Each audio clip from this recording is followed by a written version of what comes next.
All right. We are a few minutes late this evening, but we've been having a good old time here in my household. We're on spring break right now. So all four kiddos are home for the week and we're enjoying that so much. So for those of you who are watching the replay, go ahead and put replay into the comments section. This past couple of weeks, you guys have been awesome about doing that. I do go back to see who's watching the show. And I do go back to see, for example, if you have any questions. So for those of you who live in a completely different time zone, I know I have some of my international viewers that they watch me a little bit after the show has been closed down. So if you have any questions, please feel free to put it into the comments section. I do go back and answer those questions. And we've got Andrea on board with a bang. We've got our occupational therapist here on board. Andrea, I think I found a place that's even cooler than Disney World. And I'm going to tell you a little bit about that in just a few minutes. All right, guys, I'm going to give you guys a couple of minutes to jump on board this evening. Not too many questions this evening. I don't know if y'all are on spring break as well, but a couple of really good. The questions that were sent in this week are just really good ones with some really good content for tonight. So I'm excited about that. No sound. Uh oh. Uh oh. All right. Let's see. All right. No sound for you. Okay. Let's see if anybody else can chime in and let me know if they can hear me or not. Guys, if you can hear me, can you just give me a thumbs up? Or if you're not hearing me, all right, I'm just going to wait it for a moment. Everything seems to be connected properly.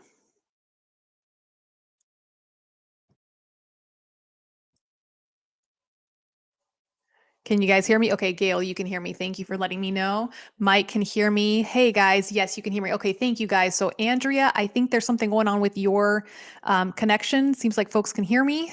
Phew. Because you guys know me, sometimes my audio and sometimes goes a little bit wonky. So, guys, yes, I am also tuning into my YouTube channel. So, some of you might have a little bit easier time finding me there. I know Mike is watching me from the YouTube. Benny playing for, so the US Patriots playing Fort Myers, Florida this weekend. Well, hopefully for poor Fort Myers, they're still recovering from that last hurricane. Hey, we got Richard coming in from Texas. Van Gregory hearing me also from Texas. Man, don't mess with Texas tonight. Patricia's here. Thank you guys for giving me the heads up on that. All right, guys, so we've got a nice crew. We got Harsh there. There's my Harsh from Richmond, Virginia. All right, so you guys can, and we're going to go ahead and get started this evening. Sorry, making sure I've got everything there. Okay. So, for those of you joining me for the first time this evening, welcome. Hey there, Chuck. Good to have you. Hola, Mark. So happy to see you as always. For those of you joining me for the first time, welcome. My name is Cosi Belloso. I'm a physical therapist, amputee specialist here in Tampa, Florida. Been a PT now for a little over 20 years. And I have my private outpatient clinic here that is exclusively for working with the amputee and limb loss community, and this show that I've been going on 5 years now. Hey there, Kim, compadre. Oh, you figured it out, Andrea. Good, good. Because Andrea, I've got some challenge for you. I think I found a place that was cooler than Disney. So, Andrea, I know you're a big Disney World fan, but I think I found a place that's even more cool than Disney World. Big talk, I know. Hey there, Richard. He's got his hot Colombian dark roast. So, guys, if you guys notice, I've got a certain theme going on tonight between my coffee mug and my sweatshirt here. So, I mentioned earlier, my kids are on spring break this week, and my husband and I just took them to NASA, to the Kennedy Space Center, right? So, anybody who lives here in Florida, we know Kennedy Space Center, right? It's pretty much in our backyard here at Cape Canaveral on the east coast of Florida, also known as the Space Coast, right? And I had gone there as a child on several occasions with my parents and field trips. And it's kind of one of those like, rite of passage type things for kids living here in Florida. So we finally got the chance to go and take our kids. And boy, has it changed a lot since I was there as a kid, and it was a really amazing experience even back then years ago. It's basically a theme park, but not like it's a good theme park. How can I describe it? I think I learned so much in these past 2 days than I did in years of my earth science in school. And that says something because I've always loved the sciences, obviously, in the field I'm in. I've always been a science sci-fi nerd as well. But what you learn about the space program, just about the history of the space program when it started with the Apollo, those early Apollo missions, right? All through the shuttle era with the shuttle missions, and now with the new Artemis missions that are coming out and about. with SpaceX and everything going on. It's really, really amazing to learn all about it. And obviously, what caught my interest a lot is just some of the advances that have come in medicine and in healthcare from our space explorations. As you can see, I'm kind of on a real high about this, and I got my cool sweatshirt, my cool NASA sweatshirt. So one of the also another thing that caught my attention when I went to this place, to this theme park for NASA, is how accessible it was. It was incredibly, incredibly accessible. So as a PT nerd, whenever I go someplace, I'm always kind of just on my subconscious thinking, how accessible is this place I'm walking at? So for example, when I went to St. Augustine, right? Beautiful, oldest city in the United States. You should definitely visit it, but it's not very accessible. I'll be the first one to say it's really difficult to walk through those streets. It's brick streets, very uneven pavement, super crowded, right? And I remember walking through those streets going, "Oh boy, some of my amputee patients would have a real challenge walking through these places, and it's really hard to get to places." The NASA complex, the Kennedy Space Center, is completely different. It is so easy to get to all the different attractions. It's so easy to access all the really cool simulators and all the interactive exhibits that they have, and even with the guided tours, very very user friendly. And the other reason I'm mentioning that is because those of you who are coming to the Amputee Coalition conference in August, how many of you guys are going? Show of hands. Hey, comadre. Guys, those of you who is going to the Amputee National Conference in August. It's in Orlando this year. I want to see a show of hands. Let me see a show of hands, and let me just say hello to some of the folks who are coming in. Let's see. We got Wayne coming in from Southern Australia. Wayne, welcome. Hey there, Eric. Yeah, Andrea, I gotta say, NASA hit it out of the ballpark. I think it's cooler than Disney World because it's all real. And that's what makes it so amazing, is to see, just the technology, to see the advances, and to see how we're expanding to all the different fields, including healthcare, to see some of these advances. And there was even a small segment that I didn't have time to explore, but it said advances in healthcare, including amputees. Right. So that's something I'm going to kind of dig into a little bit more. Hey there, Jeff. Glad you could join in. Hey, Tom. We got Denise on board. Emily from Central PA, first time watching. Emily, thank you for watching. Emily, since you're new to the show, I'll just give you a brief rundown of the rules. The rules are, if you have any questions, throw them into the comments section, because that's what I'm here for, is to try to answer your questions. And welcome. So Mark, the kind of attractions they had, for example, the shuttle Atlantis, right? Guys, I'm a total sci-fi nerd, so you're just going to have to give me a few minutes grace here with this. So they had the 4 big shuttles, right? We all know about the tragedies with the Columbia and the Challenger. And then the Atlantis. So the Atlantis was the one that really had a lot of missions. They have the Atlantis on display in its own building. And when I mean on display, I mean like I don't know how they did this. They hung it from the ceiling, and you can see the cargo bays are completely open. It's incredible, because I remember seeing these images as a child on television and seeing, that robotic arm. It's called the Canada arm, where, you would see that arm in space, and you'd see the little astronauts floating in space with it. And you're just like, there it is, right there. And you can see the tile work on the outside of the shuttle, and you can see all the burn and all the damage from all the re-entries into the atmosphere. They have some amazing movies. Like the movies that we saw there were just so wonderful, because a lot of history, and explained a lot of the history and kind of sorted it all out. So just incredible, incredible. So for those of you who are coming to the national conference, this is worth going to. It'll probably be an hour away from Orlando, so about an hour away from the conference itself. This should be on your bucket list. So the same way that I think everybody should at least once in their lifetime go visit their nation's capital, right? Anybody who's an American should go visit Washington, D.C. and see the monuments and learn about American history. This is such an important part of not just American history, but human history. And it's, like I said, it's an hour away from the national conference you're going to in Orlando. So if you're there, put that in as a pit stop. All right. Denise says, still thinking about the conference. Florida in the summer is brutal. I don't tolerate the heat very well. Still thinking. I will say this. Yes, you're absolutely right, Denise. The majority of the exhibits are inside. The only thing that's outside is the rocket garden, where they have all the old rockets generations, and it's like a garden made out of rockets. Everything else is inside and in the air conditioning. Is it expensive? It's about as much as it's less expensive than Disney World, I'll tell you that much. I think the adult ticket, was $50, so it's a little pricey, especially when you're a family of 6. But again, it's just so worth it, and I know my kids, they learned so much from this, so much from this. All right, guys. Oh, hey, Bonnie. Excited to hear doing a show about bilaterals. So, yes, Bonnie, my big show on bilaterals was actually 2 weeks ago with Ronnie Dixon. So, if you go to my YouTube channel, and you just look under the live videos, you're going to find the live show that I did with Ronnie Dixon all about bilateral amputees, guys. And guys, just because I just did that one-off show does not mean that I'm not answering questions about bilateral. So if you are a bilateral amputee and you have a question, don't be shy, put it in the comments section. David says, on my bucket list, I wanted to be an astronaut, fascinated about science, flight, and space flight. We've telescoped the bomb. Yes. Oh my gosh. And they have a life-size replica of the Hubble telescope. It's gorgeous. And you're just like, oh my gosh, this is amazing. Some stuff there, right? And it was interesting in one of the videos I was watching. I watched so many of those videos, I can't remember which one it was, but it was saying, would an amputee be able to go into space as an astronaut? Right. And it said it. I was just like, oh, I'm listening to this one. And it's interesting because of the weightlessness, right?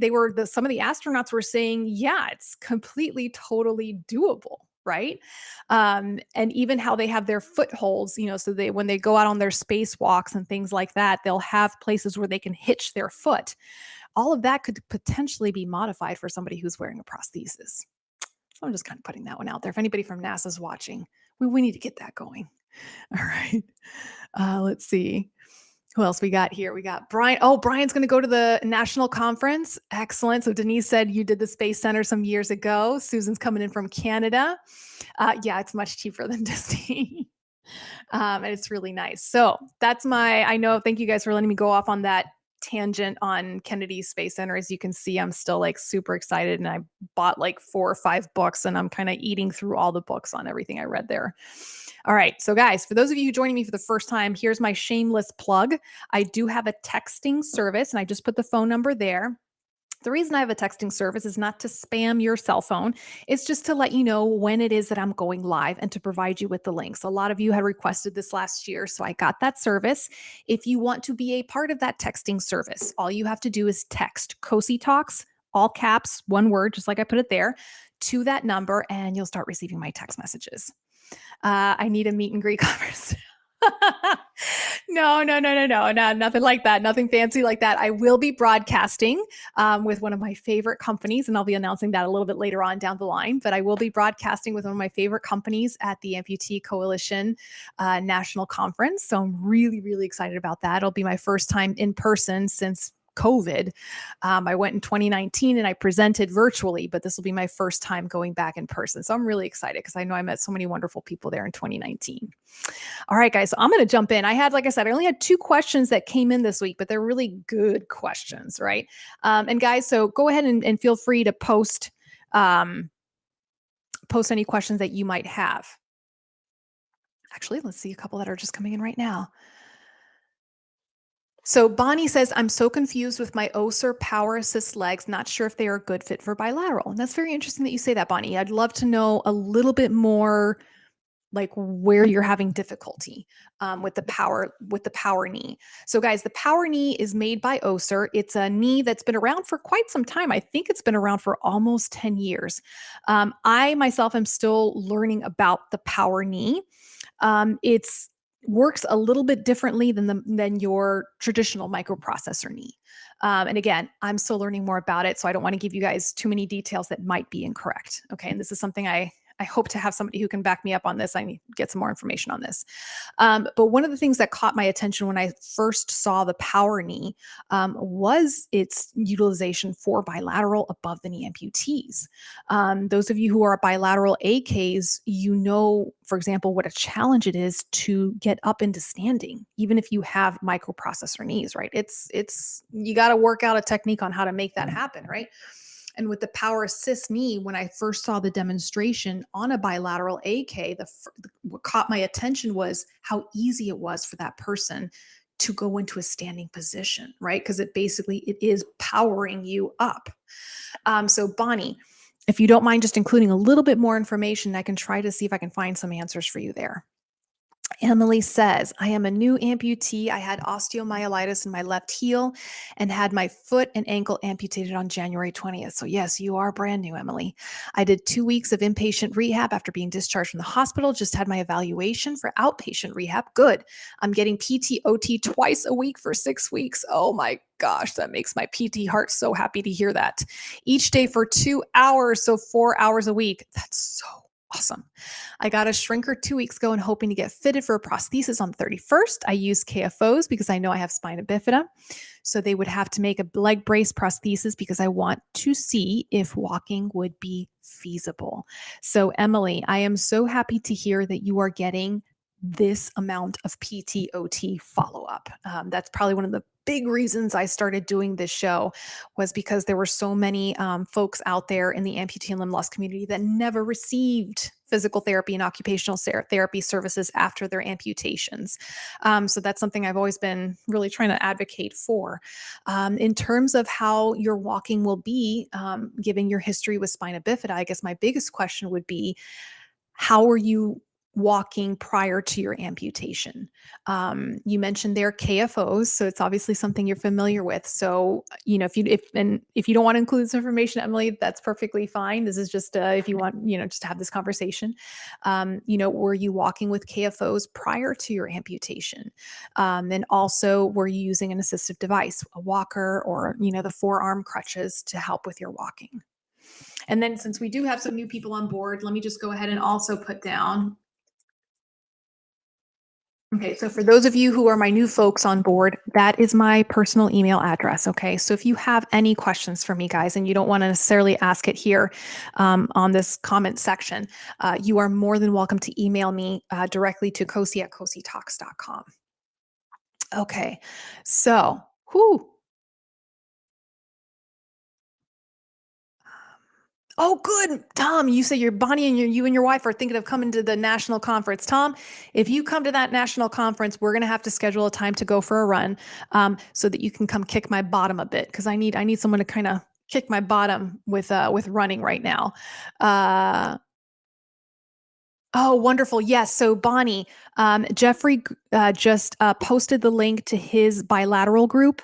I believe it's called Double Amputees, a Different Breed. Jeffrey is a wonderful individual in the limb loss community, and he has a couple of support groups that are really great. So, I would highly recommend that one. Let's see. Michelle says, I just hopped on and missed the question on bilateral power knees. I have a patient with bilateral AKs that I'm working on with power knee training. Happy to help where I can. Thank you, Michelle. So maybe you can speak a little bit more. I know, Michelle, that when I saw the videos on some of the bilateral AK folks using these power knees, that it just struck me at how easy it was for them to come to a standing position from sit to stand compared to using the more traditional MPK microprocessor knees. So I don't know if you want to make a comment on that. I'd happy to hear what you have to say about it from a clinician standpoint as well. Thank you, Michelle. Let's see. Susan says, I went to the amputee specialist for my hip problem. He's checking for inflamed bursa sac for a reason they will find, or neuralgia prosthetica. So they will figure it out, but it's difficult to walk right now. So they told me to use my walker and 2 canes so not to aggravate it more. Right, guys. And let's just talk a little bit about bursa, right? It's the Latin word for bag, and that's exactly it. So all around our joints and in between muscle tendons, we have these like tiny, thin little sacs, right? Almost like a tiny, thin bladder, and they're filled with the fluid. And it's basically to allow, tendons to kind of go over one another smoothly, right? Kind of like ball bearings for the human body, right? So because they're so tightly packed in there in between those tendons, it really doesn't take a whole lot for them to become hot and bothered and inflamed, right? And when that happens, when these bursa become inflamed, we call it a bursitis, right? And this is inflammation. A lot of times with our women, it happens here, the trochanter, that hip bone. Where's Bob? Emily.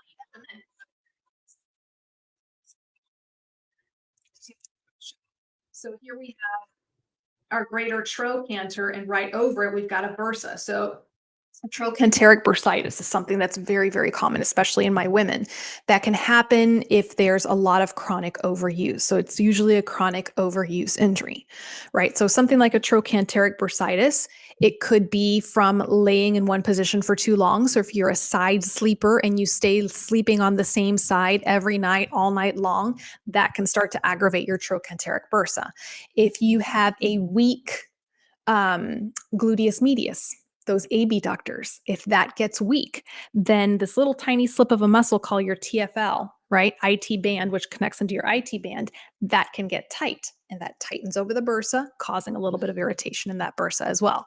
So there's a lot of things that can happen to trigger a bursitis in different parts of the body, right? But usually what comes to a PT's mind when they think a patient has a bursitis is chronic overuse. And then it's a matter of tracing it back and seeing, okay, is this chronic overuse injury happening because there's weakness, right? And other structures are having to overwork and cause irritation on that bursa? Is it due to compression? Is there something compressing on that bursa, whether it's an ill-fitting socket, something else going on? And that's where the physical therapist and occupational therapist can really shine in figuring out where is it coming from. But yes, usually the first indication is give it a little bit of a rest, right? Especially if you're someone who does a lot of walking, give that bursa a little rest there and let it rest and calm down just a little bit until you can finally figure out where it's coming from. Okay, so Bonnie says, I'm having problems that if you move in the littlest, the foot starts into swing mode, which can make the leg go out from under you. These are my first BAK legs, and I don't feel safe on them. Okay, so Bonnie, if these are your first legs, and again, Bonnie, if it's okay with you, I'd like to take your question and just kind of take it back to my OSER contact and just see what he might have to say about this, if you don't mind, with your permission, of course. But when it comes to gait training as a bilateral above the knee amputee, and again, Bonnie, if you want to put this information in for us, that's fine. I'm a huge proponent of working first with stubbies, right? And this is something that Ronnie and I discussed on the show. Let me see if I can find. I really, really need to get my sample stubby foot. I need to call College Park. Somebody needs to remind me to call College Park and get them to send me a stubby foot. Okay, so basically, you have your basic socket, right? This is one of my demo sockets. Yes, I have it correctly. So this is a right above the knee socket, right? So when you have an above the knee amputee, a bilateral, sometimes what the prosthetist will do is they will create a socket for each limb, and then they will put what's called a stubby foot underneath it. Okay. And the stubby foot, it's like a little square or rectangular platform. It's about this big. It's not very big. And it just kind of is just a place to pop it on here. And then the person learns how to walk first using the stubby. Some of y'all call them shorties, right? And I like that name, shorties. Okay, so the reason why I particularly like this method of starting out this way is because it puts you into an upright position again without putting you into an upright position, right? So for someone who's a bilateral AK, wearing the long length legs for the first time is going to feel like they're walking on 6-foot stilts, right? That's a really scary feeling, especially if you have weakness, especially if you haven't been upright, right, since your amputation. So I really like the stubbies as kind of an intermediary step to training for bilateral AKs. Okay. And again, this helps build core strength. It helps build cardiovascular endurance, right? Because it's a lot of energy you have to expend to use bilateral AK devices, right? Now, there's the other camp, which I will totally agree with this. Ronnie brought up very good points. Is he has some patients that they say to him, I want to start full on with the full length legs from the beginning because I know myself and I know that if I start with shorties, I'm not going to want to progress, right? And I had to give Ronnie that. I'm like, you know what? You're absolutely right. I have run into the occasional patient who is, um, psychologically a go-getter and they want to start full force. The trick to that is letting them know, okay, if we're going to do this, we have to do it the right way to make sure that you don't run into any problems down the line by skipping that stubby, shorty stage. But for most of my bilateral AKs, I would strongly, strongly recommend talking to your prosthetist and your physical therapist about using the shorties and the stubbies to start the process. Okay. Because once you kind of get that, then when it comes time to learning how to maneuver to prosthetic knees, right, you'll have a little bit less of an issue there. Okay. So Bonnie, that's one thing I would just, have you have that conversation with your physical therapist is, did you do the shorty stage? Okay. And just see about that. Where do I find the videos? Bonnie, if you mean the videos that I did with Ronnie on bilateral, you can actually go to my YouTube channel and actually I can give you guys a sneak peek. So at the end of this month, yeah, end of this month, I'm actually meeting with one gentleman who is a bilateral AK and he uses power knees. And I will be doing a set of videos with him, not because he uses power knees, but because he's a bilateral AK. And I want to show you all how to do some balance exercises and things like that as bilateral AKs. So I know it's the end of the month, Bonnie doesn't help you right now, but just keep your eyes open for that. Let's see, going back to Emily. Emily says, I haven't walked since 2015 because I had osteomyelitis in my right heel and had to undergo hyperbaric oxygen therapy for 8 weeks. I also had to deal with lymphedema. So wearing my KFOs hasn't been as easy between the two things. And I use Lostram crutches. So, Emily, it sounds like you've had quite a bit going on the past few years. And again, obviously, I'm not in front of you and I can't do like a physical examination to see, okay, what is your potential? Um, I would say have a really careful conversation with your physical therapist and just explain these are what your goals are. And the more information you can give your physical therapist in terms of how you were walking prior, so even back to 2015, right? Explaining to them, this is how I walked. When I used my KFOs. And that can also kind of help the physical therapist piece together what your goals can be and how to proceed with that plan of care. Okay. And then also, a lot will be determined by how much motor you have available, how much motor units, and how much strength that you have available in your residual limb. Okay. Okay, so Michelle, going back to Michelle, so she has a patient who's using power knees. She said, it's incredible. My patient's eyes lit up on his first stand. He was so nervous about how he could stand and boom, powered right up with the proper weight shift. Biggest issues are the hip flexion contractures, preventing hip extension to come into full standing, but it takes a max assist dependent transfer to minimal assistance. Amazing. Okay.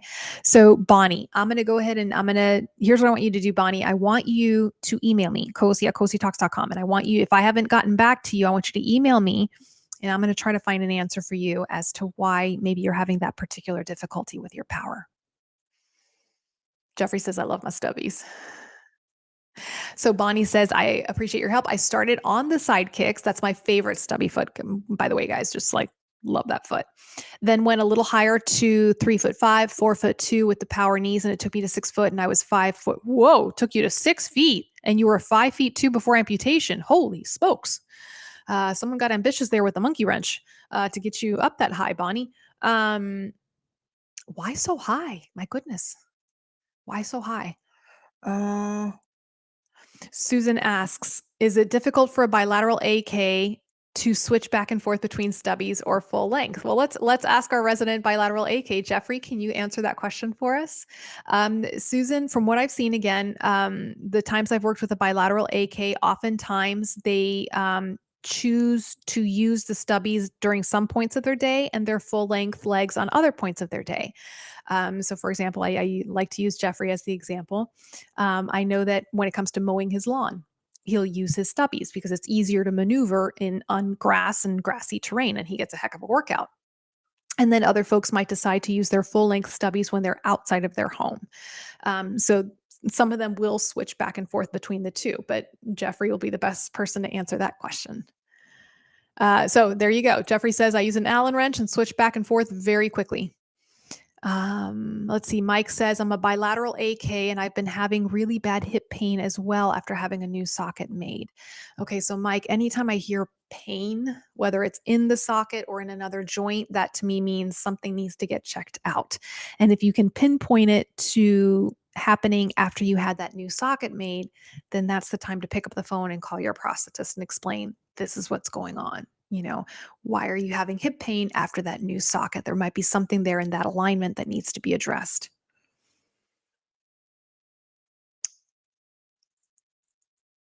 Oh, Bonnie says the motors are that high and they cannot get me any lower, and I feel like I'm on stilts. Okay. So, once again, Bonnie, I'm going to put my email address again there.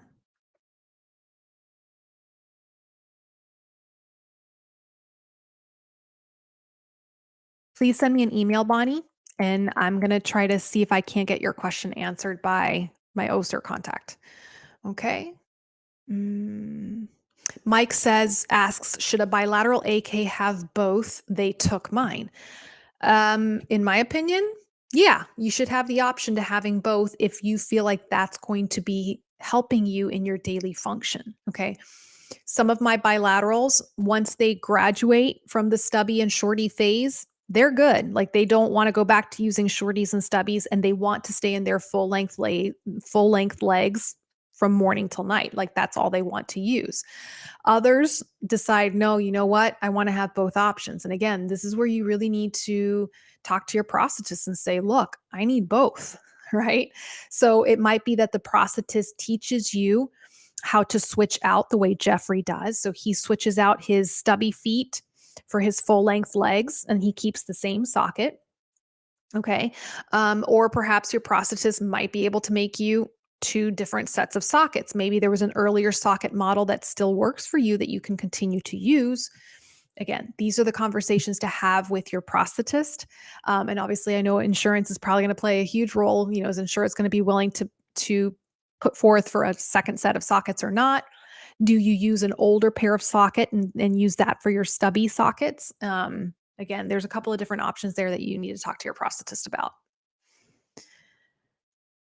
Ooh, that is my favorite question, Drew. How do Florida amps deal with sweat and liner slippage from the sweat?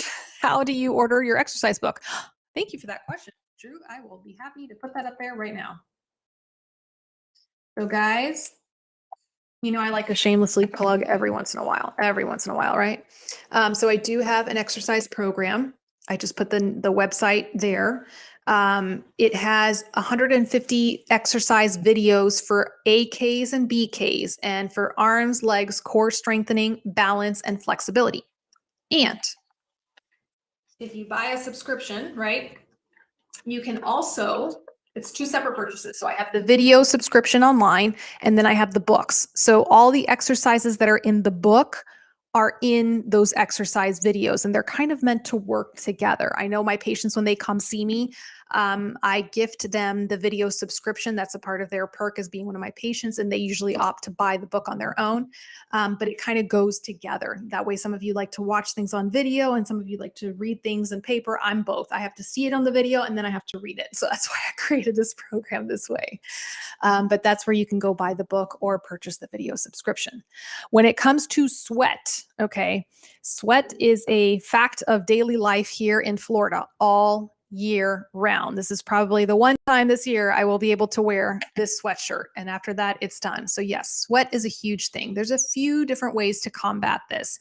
And Drew, I've made, I don't know how many videos and live shows when it comes to dealing with sweat and skincare management. One of my favorite things, and I just had it here a moment ago. Oh, see now my studio here is starting to kind of look like a prosthetist closet. It's all full of like legs and all sorts of different things. One of my favorite products is Vital Fit for skincare. The other one that I really like is the liner wand, and that's for liner care. Okay. So these are two completely different products. They're not the same company. Vital Fit, they were on my show several times in the previous years. They have a wonderful skincare line, and you can just type in Google Vital Fit skincare. They were designed specifically for folks who use prosthetic devices, right? And there's really nothing else out there on the market just for that purpose. And I think my code is still active with them. For the Cosi 10 code, you can use it when you buy Vital Fit products and you get a nice little discount there. They have a good cleanser, daytime moisturizer, nighttime moisturizer, and a liquid to powder lotion, which I really love for sweat management. So it doesn't necessarily stop the sweat, but it helps manage the sweat and the bacteria and the odors, right? Especially that liquid to powder. It doesn't get all gummy and you can put it on pretty nicely and it goes on nicely. The liner wand, they're actually going to be coming on the show later on, I think in early summertime. Okay. So the liner wand is actually a treatment that you put on your liner, and that also helps with sweat management and odors and bacteria. Okay. Here's the thing with sweat. The older I get and the more I kind of learn about things, and I realize, you know what? Our bodies were designed to sweat. Our bodies were designed to sweat. We're never going to be able to stop sweat from happening. And we don't necessarily want that either. Sweat is a way that our body gets rid of the toxins, right? When it comes to using a prosthesis, however, we have to figure out how to manage the sweat. So, probably my most practical hack that I've used for years, and I've heard it from several of you as well, is just the simple spray bottle, right? So I'll have my amputees carry a little spray bottle, travel size spray bottle in their car that's half water, half alcohol, right? And to have clean towel and clean socks with them. It's just a little pack that they make for themselves, right? And at least once, sometimes even twice a day, I have them remove their liner, remove everything, spritz everything down, dry it nice and carefully, spritz down the liner, okay? And then put it back on with clean socks, all right? To me, that's just like the quick fix just to kind of get you through the day. Okay. The liner has to be cleaned every day. Your skin has to be cleaned every day in a shower or in a bath setting. Okay. So with sweat, it's kind of working around it, right? To make sure that it doesn't interfere too much with your day. Let's see. Okay. We've got, hey, Johnny V. Uh, so Johnny is excited because he's got a different prosthetist who's with the VA Medical Center. He made my first running leg for me back in 2016 when he saw patients in Manhattan. Now he's in Long Island. And he started a 2-hour commute each direction to begin the process of a new everyday leg. Guys, that just goes to show when you find that clinician, whether it's a physical therapist or a prosthetist who really gets you and is helping you, totally worth the drive. Totally worth the drive. We're going to be, and so Johnny's going to get all of his activity legs updated. One of the best parts of serving in the military is the great care I've been receiving for my prosthetic legs. Since I've shown medical necessity with my activity level, there are none of the financial barriers that private insurance or Medicare create. That being said, it all comes down to the trust you have with the. I want to recommend that if you served in the military, thank you for your service, you too, Johnny, and have access to the VA Medical Center, consider using them to make your prosthetics. Not every journey is the same, but it's an opportunity worth exploring. So, Johnny, thank you so much for that. Those of you who have been watching my show for some time, you know I have a very, very, very special place in my heart for our veterans who served in the military. And I will say, yes, I know the Veterans Hospital here in Tampa, the James Haley VA Center, their prosthetics program is excellent. It's excellent. I've gotten the chance to meet some of the folks, some of the prosthetists there, and they are truly amazing clinicians. So let's see, Emily asks, do they make shrinker socks that go up higher on the leg? Mine goes up to my knee, but I have a decent amount of loose skin in my thigh, an area from where I lost decent amount of lymphedema fluid after my amputation. I need some kind of compression in my thigh area, but I have to be careful with skin breakdown and pressure sores. So Emily, that's a good question for your prosthetist, just depending on the length of your limb. When it comes to shrinkers, I'm just trying to think. I mean, I've seen some pretty long shrinkers, but as a below the knee, they typically stop at or around the knee, the shrinkers that I've seen. Another option you might want to consider, Emily, is manual wrapping. That's kind of the old school technique, but I do know some clinicians who still use this technique, and it can be very, very effective. So it's using an ACE wrap, and it's done in a figure 8 wrap. Okay, it's a kind of very specific way of wrapping where it provides more compression towards the end of the residual limb and loosens up the compression as it goes up. And it can kind of help with managing some of those soft tissues. And that's something that you definitely want to talk to your physical therapist, because it is a specialized wrapping technique that they can show you how to do as well. Let's see. Jeffrey says, I received a sanitizer machine today for the liner sleeves called Ross for you to try out. Let me know how that works. Mm. So Tom says, I have Botox treatment every 4 months to help with sweat management. It doesn't stop it, but it does reduce it somewhat. Yes, and it is a very viable option for helping with sweat management. Those of you who are really big sweaters, and for those of you who are new to being an amputee, if you notice that you're sweating a little bit more profusely, whether throughout your entire body or just your residual limb, it's not your imagination. It's really happening. The reason is because when your body loses that limb, it loses that surface area to sweat from. So in an effort to keep your body temperature at its normal place, your body has to sweat a little bit more. Okay, so some of you might notice, wait a second, why am I sweating even more for my residual limb? Or in general, boy, I'm sweating a lot more than I used to sweat. Okay, for the most part, that starts to even out over time, but some of the folks still have that heavy sweating. Hyperhidrosis is the fancy word for it, right? And with that, the Botox can sometimes help, and that's where I would definitely talk to a board certified dermatologist.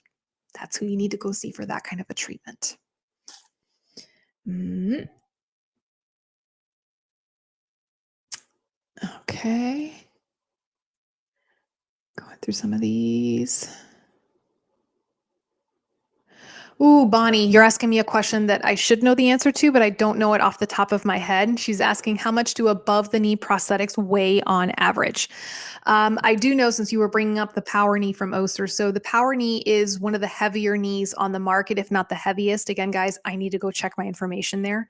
And I know that that sometimes gets a little flack from folks.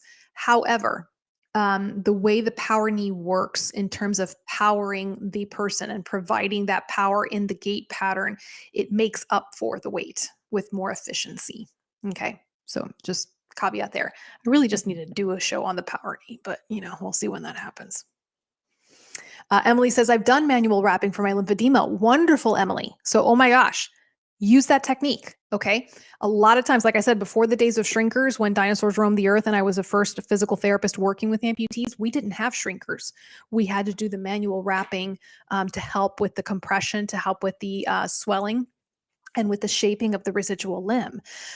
So if you've done manual wrapping for your lymphedema, you're going to be a real good expert on that. And it's just a matter of adjusting the wrapping technique to accommodate the end of your residual limb, and just making sure as you go up that you don't cut into the back of your knee too much to irritate the back skin there.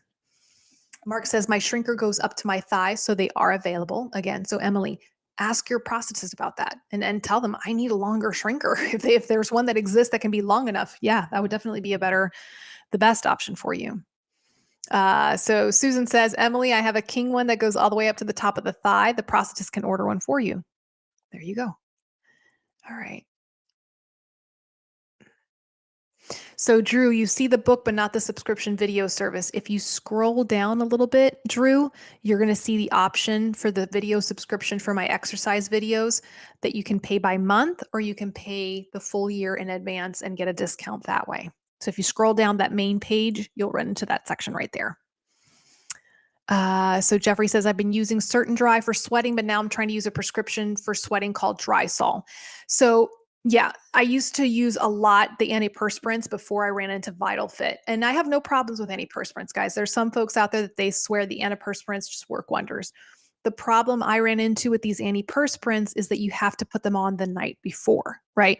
So before I started using Vital Fit products for my patients, I would tell my patients, okay, take your nighttime bath or shower, dry your skin, apply the antiperspirant to your residual limb, and then you got to let it kind of sit overnight so that it soaks into your skin. If you try to put it on right before you put your liner on, you're basically creating an oil slick and there goes your liner, right? So the timing part was always a little bit of a problem there. I will say for some of my runners that when they're doing their runs, and again, here in Florida, holy smokes, I've had some runs with one of my one of my friends. We'd have to stop every 2 miles and she would take off her BK socket and just pour the sweat out onto the cement. And that's just, again, way of life here in Florida. But she would use the antiperspirant in addition to the liquid to powder just to kind of help with those runs, the longer runs. Mm.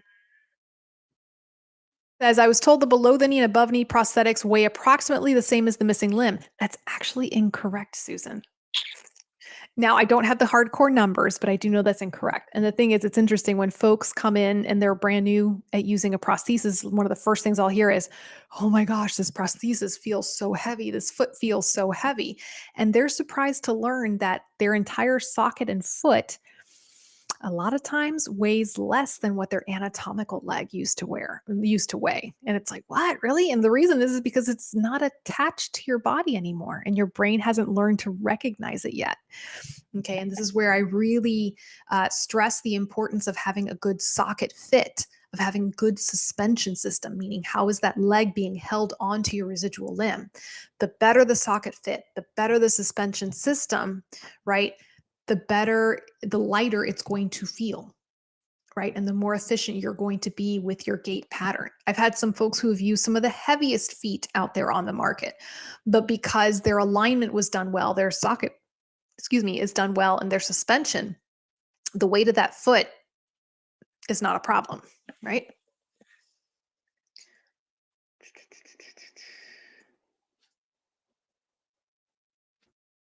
Okay, sorry, let me scroll through these. Okay, so I have one question I do want to get to.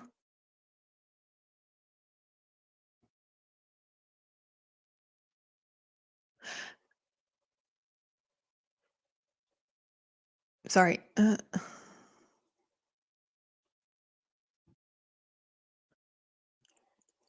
Okay.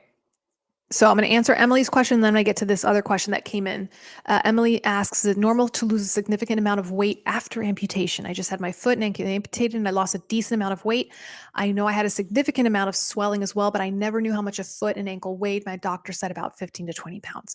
So Emily, again, I don't have any exact numbers on that. I know when it comes to water weight and folks with lymphedema, it can be a lot of weight and it can be really dramatic to see that weight loss. I've seen patients as much as 30 pounds sometimes when they're carrying a lot of that water weight from lymphedema that can be lost. Actually, for the most part, Emily, I find that my patients say that they gain weight after amputation, mainly because they become sedentary, right? And they have to have that time to heal before they can get back on the prosthesis and back to walking into their normal activities. So the majority of my patients actually gain a little bit of weight. And for the most part, if they once they start using their prosthesis and just eating good nutrition and good diet, they can go back to their normal weight. So that's usually what it goes for. Uh, so Mark says, with my below the knee, my entire leg weighs 7.2 pounds with the Alonsi microprocessor, and the microprocessor unit is going to weigh a little bit more because you're carrying around a little tiny computer in there. All right, so let me bring out this question right here. So this is one of my newer viewers who recently had her amputations, bilateral amputations done, and we've been chit chatting back and forth for this particular individual, and she was bringing up some very good questions, and I said, you know what, I haven't talked about the post-op situation in a little while, so let's kind of go over this, especially for those of you who are either in that process yourself, that you're within the first few weeks of your amputation, or perhaps you will be facing an amputation in the recent near future. So this individual said, with one leg, no problems, normal pain, not a big deal. On the other leg, which is the below the knee side amputation, lots of problems with pain, lots of problems with pain, right? And she sent me a picture of the limb wrapping, right? So she was saying how she's trying to work with the team to see about pain management, right? And trying different things. So here's just kind of like the 101 on pain management after surgery. And guys, I worked for many years in hospitals, post-op units, you name the surgery, I've worked with a patient who's had it, head to toe, right? Whether thing from trauma to orthopedics to spinal cord injury to neurology to burns to pediatrics to transplant to cancer patients, you name it, I've seen almost every surgery that can be done on the human body, right? And as a physical therapist, managing pain is something that we have to be able to do in order to uh, get our patients up and moving again, right? As a physical therapist, you walk into a patient's room who's just had their body turned inside out with surgery, and you tell them they got to get out of bed, they're going to kick you out of that room, right? So a lot of what we had to do when we go in there is to say, okay, how can we help this person manage their pain so that we can get them up and moving and get them back onto that road to recovery, right?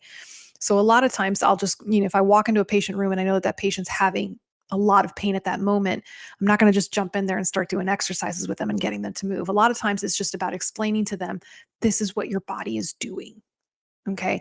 When it comes to the amputation, guys, especially with your below the knee amputations, right? If you look at the end of your residual limb, not a whole lot of space there, right? Not a whole lot of space, right? And the reason why there's having pain is because you have all of this swelling, all of this edema, all this fluid collection in that tiny little space of a residual limb, and it's all pushing up on something, and it's pushing up on those nerves, right? It's pushing up on those tissues that have just been cut and severed and sewn back together again.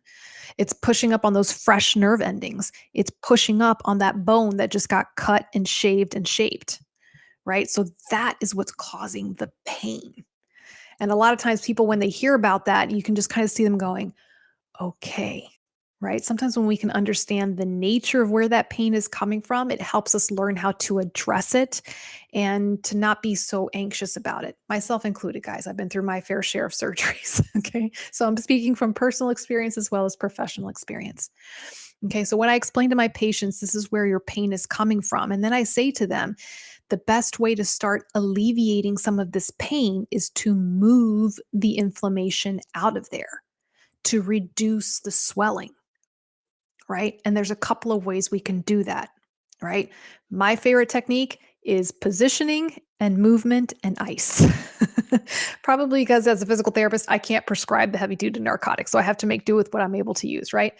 Um, so when it comes to the pain relief, I'll usually bring in a nice big bag of ice and I clear it with the doctor first and I clear it with the nurse. But 99% of the time, nobody has a problem with putting a nice big bag of ice at the end of that hot and bothered limb and positioning it in a way that it's not going to push down on the incision, right? The second thing is positioning. How can we position this limb so that it's in an elevated position to allow that fluid to start draining out of the end of that residual limb, right? With an above the knee, we got to be careful because if we position the leg up, we run the risk of creating a hip contracture, right? But there are ways that we can also be positioned on the side. With the below the knee amputation, right? We got to make sure that that knee, whoops, and there goes my socket, that knee stays straight, right? So that we don't develop a knee contracture. Okay. And when I mean position, I don't mean that that you put your limb there and that's where you are for 24 hours. No, you should be constantly changing your position here and there. Okay. So those are some of the more immediate ways that we can start addressing the pain. Okay. The other part is compression. Compression. And we talked about that a little bit earlier with the shrinkers, with the ACE wraps. Okay. And there's two sides of compression, right? There's the good kind of compression where it provides a gentle compression at the end of the residual limb to encourage that fluid to move out of that end of the residual limb. But then there's also a little too much compression. So this individual had sent me a picture of her limb wrapping and it looked like a beautiful limb wrapping. But one of the things I said to her was maybe you can ask your nurse to rewrap you just a bit more loosely. A bit more loosely. Sometimes when they put that initial wrap on in the OR, it's before the swelling really starts to set in, right? And that wrap can get really tight and that can really aggravate the pain, really aggravate the pain. Okay. So if you have a compression garment on, if you have an ACE wrap on, you should feel compression, but it shouldn't be making you see stars of pain. It means that they need to back off that compression a little bit. So I know I'm throwing a lot of stuff out here at the right now with a lot of these things, but I know we have some folks here who are fresh post-op and they're going to want this information. Okay. Another thing for pain management, pain medication, right? So let's address pain medication. Am I against pain medication? No, I am not against pain medication. What I am an advocate for is appropriate use of pain medication. And this is the harder part of the conversation with my patients, especially when they're sitting right in front of me and I can tell that they're in a great deal of pain. And I say to them, look, if we were to take away all your pain right now, we would have to put you into a coma with the amount of medication we'd have to give you. And some of my patients look up to me and they go, let's do it. Right. Right. I know. Um, the goal with pain medication is you want it to take the edge off the pain. Take the edge off the pain. And everybody's a little bit of different like that, usually you measure pain on a scale of 0 to 10. 0 meaning no pain, 10 meaning your leg you're in so much pain you just want someone to put you out of your misery, right? And then you ask the person, where's a level of pain that you can tolerate? Okay. A lot of people will say 4 or 5. Like they can tolerate a 4 out of 5 pain. That when they get up into the 6, 7, or 8 range out of 10 pain, that's when it really just starts to make you want to climb the walls. Okay. So one thing I tell them is, okay, let's talk to your doctor about giving you the right medication that will bring you down to that 4, bring you down to that 5. Okay. And that's where you need to set your expectations when it comes to use of pain medication. Okay. The way I tell my patients is we want to time your pain medication so it starts to take the edge off your pain so that when we come in to do physical therapy, we can get you to do what we need you to do with mobility that will also help decrease pain, right? Starts to make sense. And then saying, working with the individual and saying, okay, perhaps a slightly lower dosage of pain medication during the day just to take the edge off, and then perhaps a slightly higher dose at night to help you sleep through the night. Right. And I always say start with the lowest level of pain medication, right? Especially if you're someone like me, I don't ever take any kind of pain medication. So for me, a gram of Tylenol, boy, that'll do wonders for me. And that's all I used in all of my major surgeries, guys. If you're someone who's not used to taking a lot of these medications and they start snowing you with these heavy duty narcotics, you're going to be dealing with a lot of nasty side effects and you may not necessarily need that much. Others might need more. Okay. And it's about having that conversation and ask these questions to your doctor. A lot of times they'll just write blanket orders when it comes to medications. And you have to say, whoa, whoa, whoa, wait, I don't need that heavy medication. Can we try something a little bit less first and see if I can handle it there? And then go to the big guns if that's not working. Okay.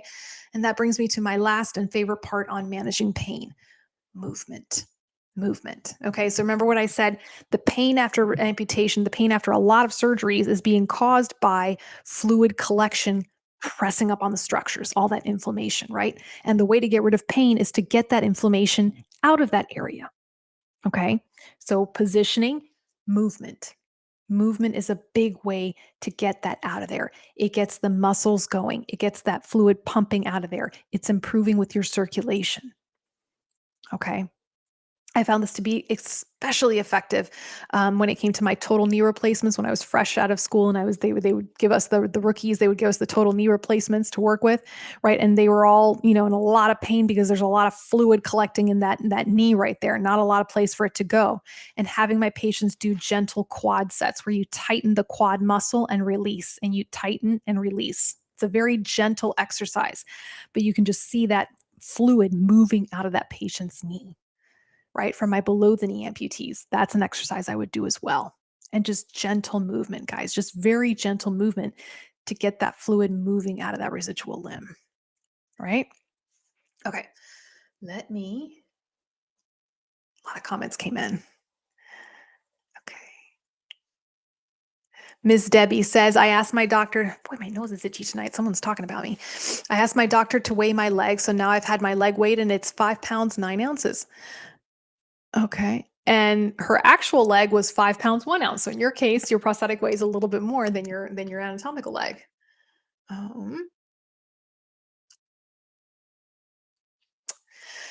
So Emily says, because I have spina bifida at level L4, L5, it's hard to tell when it comes to feeling and sensation. It's hard to tell what is phantom feeling and what is real feeling. Yeah. Some days I can feel certain areas of my leg and some days I can't. I normally can't feel below mid thigh, but since my amputation, I can feel further down the leg than I could before. It doesn't hurt. It's just different. Yes, and that is a very, very, very common thing, Emily. Emily, in my YouTube channel, and again, you can go to YouTube and just type in Cosi Talks, and you'll find videos there. And I've done quite a few videos on phantom limb pain, phantom limb sensation, and residual limb pain. So I would encourage you to just kind of go and watch some of these videos just to see, this is what's really going on. Susan says, ice can be an amp's best friend sometimes. Oh, Susan, ice is an old lady's best friend with old joints. Oh, yes, Johnny, absolutely. Congratulations to New Mexico on continuing progress with the HB 131. So New Mexicans Can Move bill, providing activity sports leg under private insurance. And I posted the link if you're interested in state-by-state progress, thanks to Amplitude Magazine. So thank you, Johnny. Yes.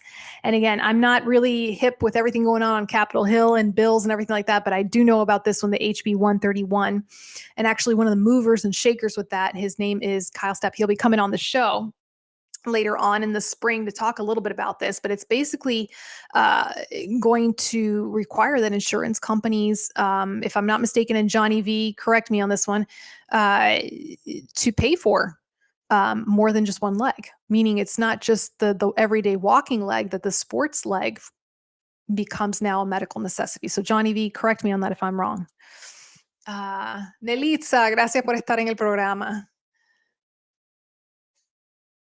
So Susan says, I do it opposite. I take stronger medication during the day and half the amount once I go to bed and the leg is off. And I just went down on my narcotics. And again, guys, what I mentioned now about in terms of pain medication, I'm talking more about like the immediate post-op, like first 2 weeks after surgery. As you progress, the goal obviously is to decrease the amount of pain medications you're on. For some of you, that's not possible in the sense that you need to continue some form of medication because you perhaps have an aroma or having severe phantom pain, but that to me is kind of like post acute. That's a little bit further down the line. For me, I'm talking more about the immediate first 2 weeks, where you're just trying to kind of get your head back on after that surgery and get up and get moving again. Uh, So Jennifer says, sorry, you may have answered this, but what's good to use after you take off the socket from sweat and smell? So Jennifer, when it comes to taking off the socket, I tell my patients once every 24 hours, your body and your socket need to go into a shower or a bath. Okay. In Florida, in some cases, it's sometimes twice a day, depending on how much of a sweater that you are. But it needs to be cleaned. Your body needs to be cleaned once a day, and so does your socket. So I usually tell folks, most folks that I work with, they sit down in the shower on a shower chair, and I tell them take your socket with you, or not your socket, excuse me. Take your liner in there with you and clean the liner as you're cleaning your body. Okay. And there's a couple of different camps of thought. I personally like the cleanser that Vital Fit uses, and I know the liner wand also now has a cleanser, which is nice, because these cleansers have been specifically tested on liners. They don't degrade the quality of the liner and they're good for sensitive skin. So those are two bonuses for me. Now, in general rule of thumb, is if you have a cleanser that you use for your skin, then you can use it typically for your liner. Okay. Nothing too aggressive. I don't recommend using an antibacterial. I don't think that's necessary. I think just good old fashioned cleansing and then rinsing with hot water. Okay. Don't burn yourself, but cleansing with hot water will help kill the bacteria and help kill the odors that are not supposed to be there. Okay. But doing that once a day. And that's why I always encourage you to have two liners. You should have one that you're wearing and one that's being dried, because it takes about 24 hours for some of these liners to dry sometimes.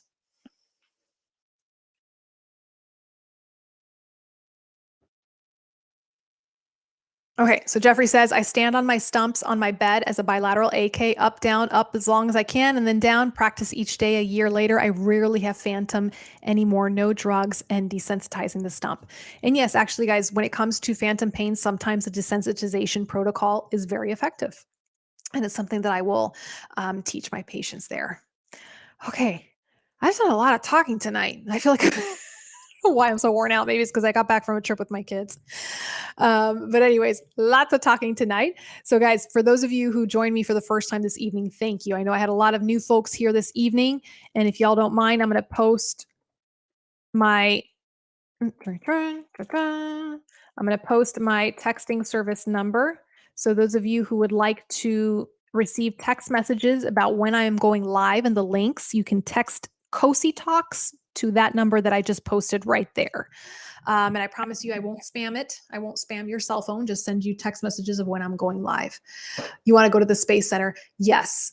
Oh my gosh, I want to go to that Space Center again. I had so much fun there. So again, if you guys are going to the national conference, the Amputee Coalition National Conference, it's in Orlando this year in August. I would encourage you to go ahead and save a day and drive an hour south.